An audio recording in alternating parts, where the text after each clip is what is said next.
Let's talk about loops now. But before we see the types of loops that exist in C, let's introduce some more operators. So the plus plus is the increment operator and the minus minus is the decrement operator. I'm introducing those now because these are very commonly used with loops. So the point of using the increment or decrement operators are to either add or subtract one from a variable. So up till now, we said if I want to add one to a variable, I could write it like this: a equals a plus 1, where you take the O value of a, add 1 to it, and then reassign that back to the variable a. Or we saw that I could have written something like this: a plus equal 1. Well, now we're saying we also could write a plus plus. Of course, with these other two, I didn't have to use 1, and in fact I didn't even have to have that simple of an expression. I could have said a equals a plus 4 times 7 in order to take the old value of a, add 4 times 7 to it, and reassign back to a. And you can do the same thing with the middle expression. But for the last one, it only adds 1 to the current value of a. Now it turns out that we can either put those operators before or after the variable we're trying to change. So in these examples, I'm subtracting 1 from the value of x. So I start with x equals 5, and right here I write on its own line, or part of just its own expression, x minus minus, which subtracts 1 from x to give us 4. But I also could have written minus minus x. So these do exactly the same thing. We'll see later, though, that using the increment or decrement operators can be part of a larger expression. And when you do that, then it matters whether you put the operators to the right, which is called the postfix version, or to the left, which is called the prefix version. If we look at our operator precedence table, we'll see they actually have slightly different precedence. When you put them after the variable name using the postfix version, plus plus or minus minus, it's at the very top of our list of precedence. Right below that is the prefix version. So if you were to mix those in the same expression, they don't have the same precedence, and they're also operated on from different directions.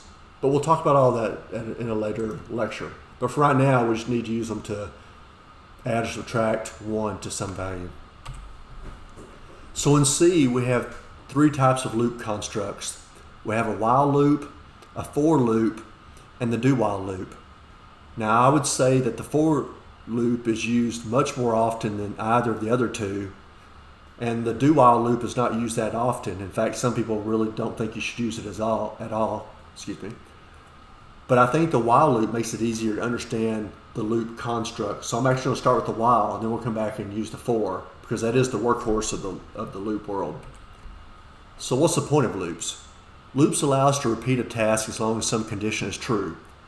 So there are many things that we need to do over and over again, and instead of explicitly writing the code to do it, each individual thing that is, we have a loop that keeps running as long as the condition is true. Now, in terms of what makes a loop terminate or stop, it's typically either after some predetermined number of iterations. For example, we may say, I want this loop to run exactly 5 times, and I know in advance it's going to be 5.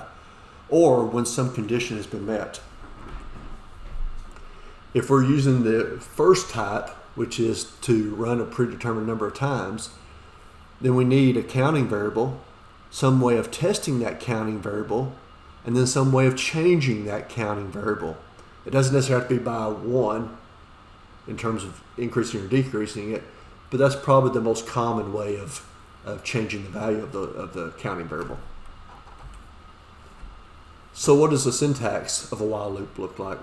Well, notice this looks very similar to an if statement in terms of how it's written, except here we say while, in parentheses, we have our condition that we're testing for the truthfulness of it, and as long as that condition is true, then we're going to do something. And just like in the case of an if statement, if the thing we're going to do consists of just one thing, then we don't technically need curly brackets, but if we're doing multiple things, then we do need curly brackets. And because of the way while loops are written, we typically will have two or more things to do in the body of the loop, and therefore we almost always have curly brackets for while loops. So let's see, before we look at this example here, but let's use a flow chart to try to better understand how a while loop works. So let's say I have this code right here. So we'll assume I've already created variables, or technically we can just do it now. So we could have int I equal 1, and then I might say while parentheses I is less than 5, curly bracket, printf, %d, new line, comma, I, semicolon, I plus plus, semicolon, curly bracket. The purpose of this loop is to print the integers from 1 to 4, because once I reaches 5, it breaks the loop and the flow of the logic jumps past the curly brackets. So I think we can better understand this using what's called a flow chart. And some people like using flow charts to design their code, and I think they're okay for small cases like this. The problem I have with flow charts overall is that they have a scalability issue. That is, if I have 1,000 lines of code, I certainly don't want to draw a flow chart trying to represent what's going on. Now, technically, there are certain symbols associated with certain types of language constructs, but I think that's of less importance. But I think the correct shape for creating our variable here and initializing it, or at least assigning a value to it, would be a rectangle. So I'm just saying I equals 1. And this would make more sense if we already had I and then I came along later and update it. So for example, if I'd done this in the code, int I, semicolon, and then now later on I decide to give it its initial value, this looks more like this. So we would enter into this, we come down. It's typical that a diamond shape is used for asking questions, and we could have done something similar to this to demonstrate how an if statement works. Say I less than 5, and if that's true, then I'm going to come down and do the printing, and I'm not going to write all this out since my box is too small, but I'm just going to say print I. Then we go into the increment of I, and then what happens? We're at the bottom of the loop now, where the curly brackets are at. We come back up and test again. And eventually, in this case, we'll get to the point where I will become 5, and so we'll have 5, or the test is 5 less than 5. That's false. So at that point, the test breaks and we leave the loop, and then if there's more lines of code down here, that's what we would pick up on here. So how does this technically work? We start off with I is 1. We're going to test that. 1 is less than 5, so we print I. So let's see what we print. I'll write that here. Increment I to 2. Come back up. Is 2 less than 5? Yes. So we come down, we print 2. Increment 2 to 3. Come back up. Is 2 less than 5? Or we increment this, to 3. Is 3 less than 5? Yes. So we come down, we print 3. Increment I to 4. Is 4 less than 5? Yes. So we print 4. Increment I to 5. We come up. Is 5 less than 5? The answer is no. So we don't print anymore. So nothing gets printed right here. We come down, the loop is stopped, and we continue on, like I showed here. So that's how the while loop works. So now going back to this example, what if I want to sum the integers from 1 to 5? So I need two variables for this, right? I need my counting variable I that I use here to know how many times the loop runs, and it's also the values that I'm summing. And then I need a summing variable which needs to be initialized to 0, because how do we sum? I'm going to start with 0 and add 1 to it, and then add 2 to that, and then add 3 to that, and so forth. So if we look at this, this is going to be 1 is less than or equal to 5, add that to the sum, increment, add 2 to the sum, increment. Eventually we get I is equal to 5. 5 is less than or equal to 5, so I add 5 to the sum. Then I get I is equal to 6. 6 is not less than or equal to 5, so the condition fails, and we come down here and print sum of the integers from 1 to what goes in here for %d is %d.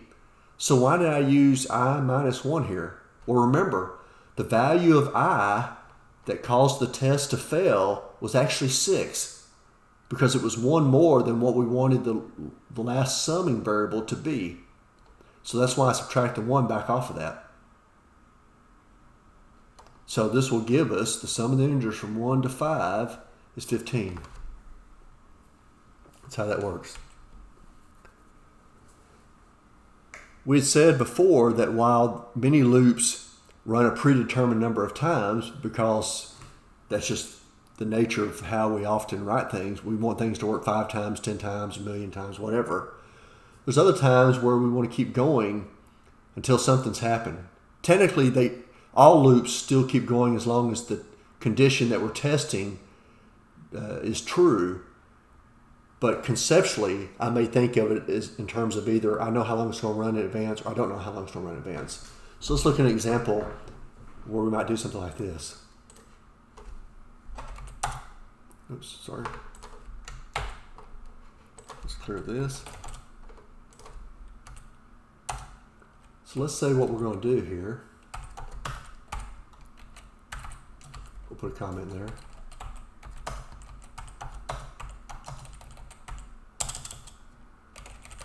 Prompt user for positive integers and produce their sum. All right? So as long as the user enters positive integers, I'm going to keep updating my sum. And it's only when I'm giving a non-positive integer, a 0 or negative integer, that I'm going to stop. So how do we do this? Well, I need some way of storing the sum, but I'm also going to prompt the user for a value to add to that sum, so I need a variable for that. So I'm going to have, int value, semicolon, int sum equals 0. Does value need an initial value? No. So I'm going to prompt the user for this. That's how we'll get each of its values. So let's do this.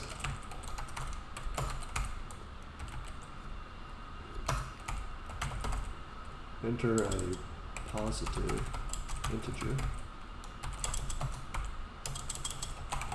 Call scanf.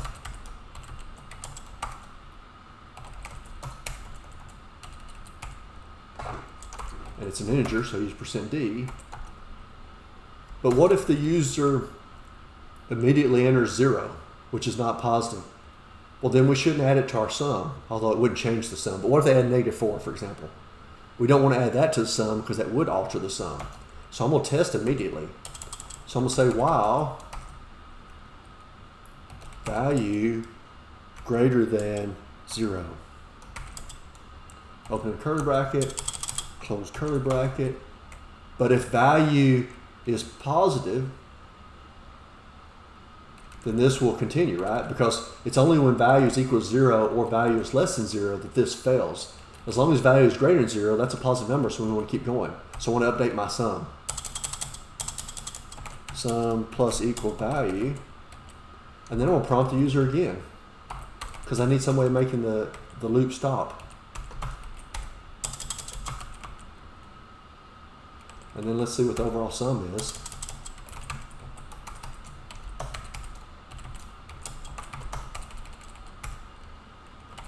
The sum of the positive integers is %d, none. Let's compile this and see if it works. C9, dx.c. Let's test for the failures first. -4. It's still going to print. Now, if we don't want it to print, if it fails immediately, I would probably add some logic that would set some kind of flag to know that we never actually updated the sum. I can't check for 0 because we start with that. because it's always, well, I guess technically they can never add 0. And if they're adding positive numbers, I guess technically the sum can never be 0. So we could do that and say, well, if the value is greater than 0, then we must have updated the sum. So in fact, let's do that since that logically makes sense. If value is greater than 0, then print the sum. Compile again. So once again, my logic, which I just thought of on the fly here, was that sum is 0, but if they enter 0, the test fails, which means they won't ever add 0 to the sum. And they can't add negative numbers, so it's not possible to, for example, add positive 5 and then negative 5 and get 0 as the total sum. So if they started adding any positive numbers, then the value has to be greater than 0. Right? Or positive integers. So let's try this again. 0. Doesn't print anything because it never add anything to the sum. Minus 4. 23. 17. So we should be up to 40. 45. Let's add 15 to be up to 60. And now minus 8. Oops, what happened there? Do I not update this? Sorry, I'm debugging here on the fly. If value is greater, sorry, I was checking the wrong thing. This should have been sum. If the sum is greater than 0, let's try this again. Just see a bug on the fly. 0 fails. Minus 3 fails. Let's try the same numbers. 23. 17, 5, 15, minus 8. And there we get that the sum is 60. So the mistake I made, the bug, was a logical error, and it was unintentional. The compiler really can only help you with syntactical problems. That is, things that are not legal to write. For example, if I did this. Sorry.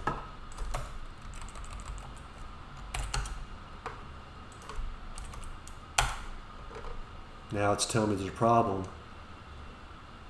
Notice it's pointing to printf, but that's because it thinks that, you know, somewhere in here is the problem. It doesn't know exactly that's on this line.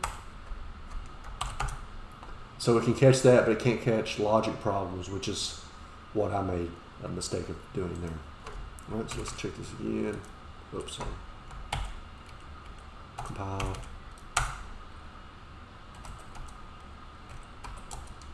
Right, so that works.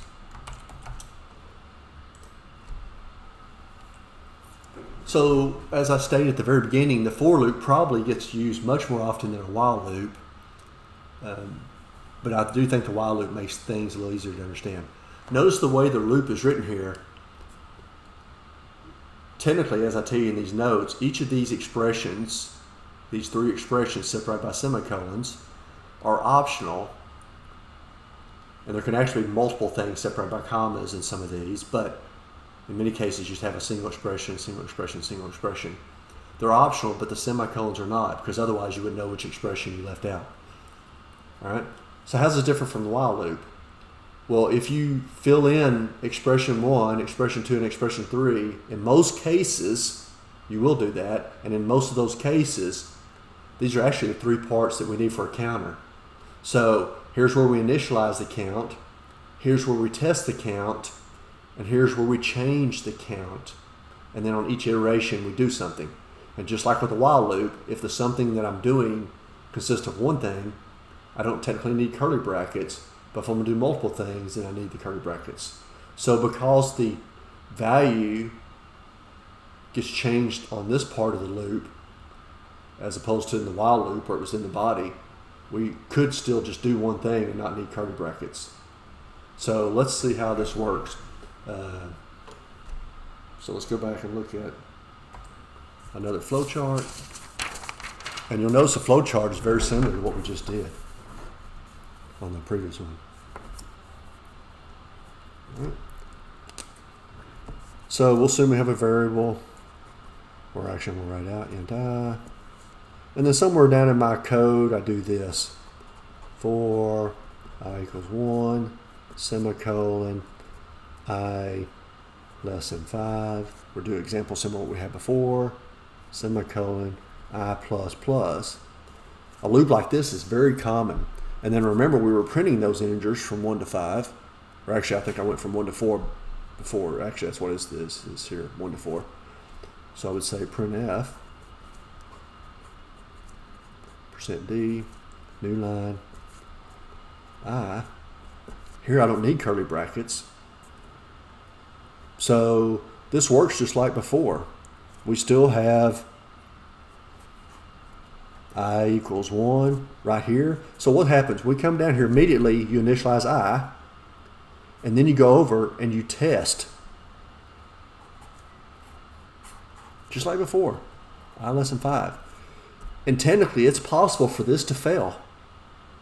So if I said, I equals 1, I less than 0, this would fail and we wouldn't print anything, just like in the while loop version. This is the while loop version. If I had I less than 5, this would fail and we would jump past the rest of this because it immediately hits false and goes past it. Remember, this is what we're looking at here. So in this case, 1 is less than 5, so it's true. Some will come down. We'll print I. Then I'm at the bottom of the loop here. So whether there's curly brackets or not, in this case I'm not, I'm at the bottom of the loop. So let's put the curly brackets and pretend they were already there. I'm at the bottom of the loop. What do? I come up and increment, or do whatever is on the right hand side. Then I come back up and ask the question again. So I only do the initialization this first time because it's really outside the way the loop works beyond that first step.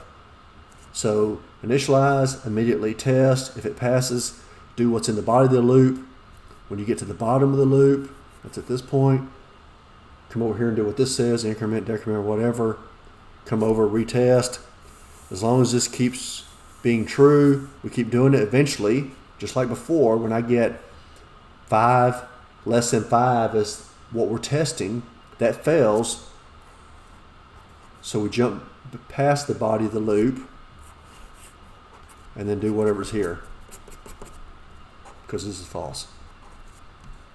Right? So this is working in this case just like the while loop. Now, one difference between this and a while loop is that when you write it in this form, the increment part is always at the end of the process for evaluating the body, or it's right after you evaluate the body.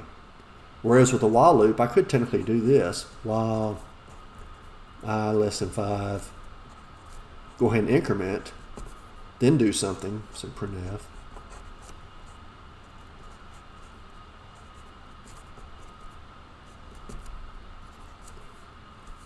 So it's this. I could technically do this. Now the way to do that with the for loop is don't put that here. Instead put it inside the loop. But if you start taking all these pieces out, then for all intents and purposes you just create a while loop. So it doesn't make sense to me to do this. But for the most part, if this was our while loop, I equal 1, test I, change I. Let's do this. All we've done is taken these 3 parts and put them on the same line. Okay? Now we don't have to do it exactly like this. That is how this works, but let's come back and look and see another example. We could do this, for example.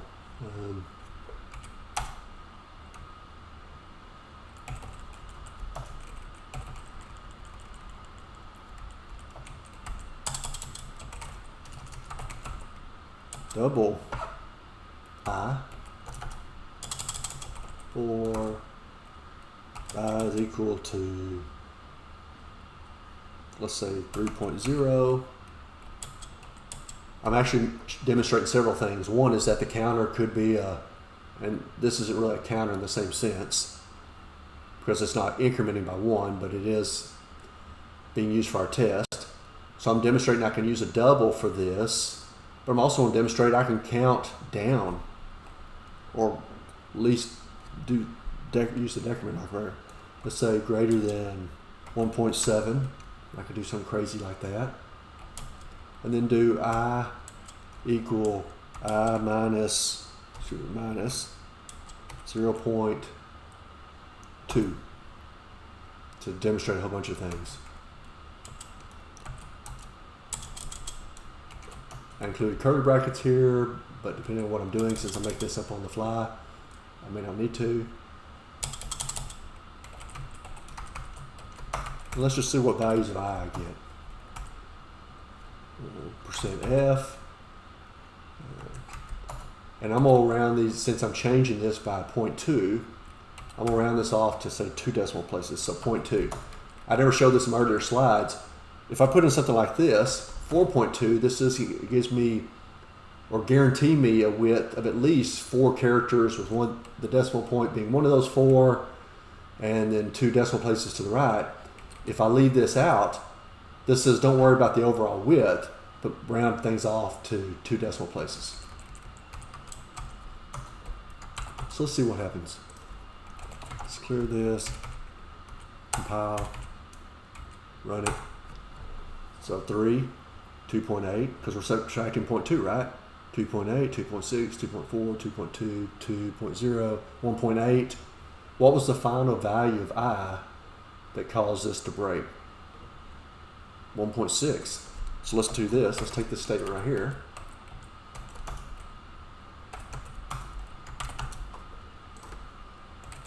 Do it again.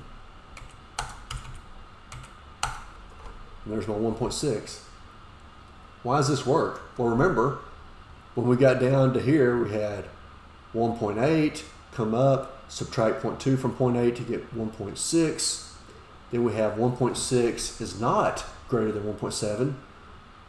So we break out of the loop, but I still had a value of 1.6.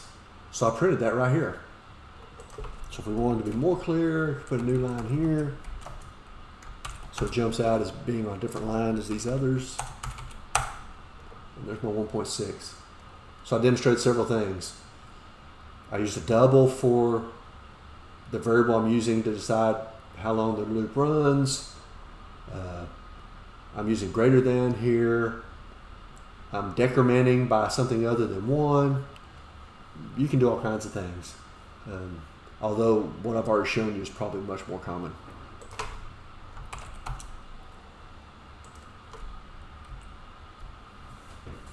Here's another example, which is basically like what I just showed you. Here, this is another example showing you what I just told you. Here's the for loop example of what we saw before, where I've taken the pieces and combined them, so sum the integers from 1 to 5. So I would assume most people, if they were told sum the integers from 1 to 5, would do something with a for loop as opposed to a while loop. All right, so what about a do while loop? The do while loop doesn't get used that often, but it does occasionally become useful. And the difference between it and a while loop is that when you come down and you see the do, then you enter into the body of the loop where it says do something. If I'm doing one thing, I don't need curly brackets. If I'm going to do multiple things, I need curly brackets. It's going to do that. Then it's going to test for the first time. So even if the test fails on the first iteration of the loop, it still did something once. So when you have a situation where you need to do whatever is here at least once before testing to see if you should continue doing it, that's when the do while is useful. So like I said, it doesn't get used that often. Some people really think you shouldn't use it. But if you try to use the while loop or for loop version of what this does, it can get somewhat convoluted. If you're trying to say do something, even if the test fails the first time, it's just easier to do this. There's times though that when we have a loop, we need to change the behavior of the loop in the sense of either skipping past some lines in the loop or stopping the loop completely because some other situation arose beyond what the test condition was that told the loop to keep going. Now I will tell you, some people think that you should never use a continue statement or break statement in the way I'm going to show you now. That we saw a break statement, we talked about the switch statement, and they think it's fine there because that is how it would get used a lot. But in terms of changing loop behavior, some people think you should never use a continue or break, because technically you could always write the test condition in such a way that you can avoid this. But I always use this analogy when introducing a continue or break. In English, one of the grammar rules is that you should never end a sentence in a preposition. But if you always speak that way, then you start to sound like Yoda from Star Wars. So there are situations where it's just easier to use a continue or break and not come up with the convoluted logic it takes to avoid using those. So let's see some examples, although these aren't really great examples for when I really would need to use it. So here's a loop. And so if a number happens to be evenly divisible by 2, 3, 5, and 7, then I want to say that and not check for the individual parts. So what would happen here, we assume, because this is a partial program, we assume the user already provided us with a start and stop number. And so it's going to come down, and if we happen to get a number, for example, if we get 2 times 3 times 5 times 7, that's 6 times 35. If we happen to get that, then it's going to print that that number is evenly divisible by all 3. It's going to hit the continue, and the continue says basically jump past everything else that's in the body of this loop. So then we come up and increment, test again, and then come back to this.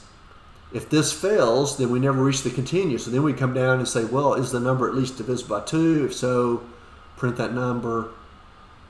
Then we would test for 3, test for 5, test for 7, and so forth. So the continue, if I have multiple nested loops, and we hadn't even seen nested loops yet, but if we had nested loops, whichever the innermost loop is that contains the continue is the one that it jumps past everything that remains in it. And I also could use it in a while loop.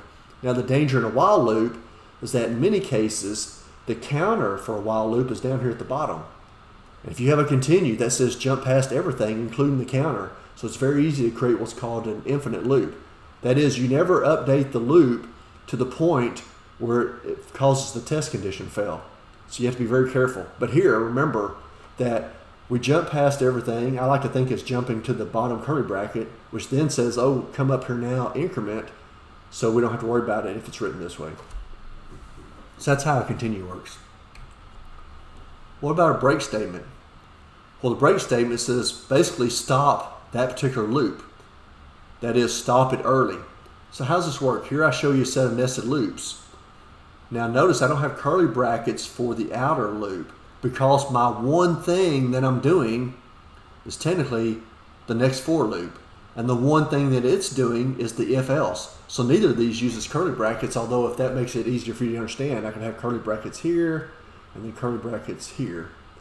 So how does this work? I've created two variables I and k. I gets a value of 1. We check to see if 1 is less than 5. It is. So now I enter into this loop, say k is equal to 1. Is 1 less than 5? It is. I say if k equals I, 1 is equal to 1. So I'm going to print the 1, and then I'm going to hit break. So it causes the k loop to fail before we ever got to the point where k was not less than 5 anymore. This loop fails. So then I return to the rest of the for loop, because I could have other lines of code down here that are part of the for loop if I had curly brackets. I don't, so that means I come up here increment. Now we ask, is 2 less than 5? It is. I enter into the k loop, but now I start from scratch. So I reinitialize and say k is equal to 1. Is 1 less than 5? It is. 1 is not equal to 2. So I'm going to come down here, I'm going to print 1 and a comma, because k is the 1. Come up, increment k to 2. Is 2 less than 5? It is. Is 2 equal to 2? Yes.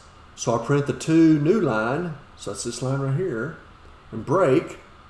This causes this test, or this loop, to fail prematurely. Come up now, increment the I loop to 3. Is 3 less than 5? Yes. K starts at 1 again. Is 1 less than 5? Keep going. I'm going to print 1, 2, eventually gets to 3, which is what I was. So I'm going to enter this part and print the new line and break. do the same thing for 4, and then eventually I will get to 5, which causes the outer loop to fail, and the overall program stops. So this is what it prints. So could I have written the loop to do that? Sure, I could have done some other things. I could have put a test up here that checks if it's equal to I and do some other stuff, but I just personally think this is easier to understand. This set of curly brackets is required because I'm doing 2 things.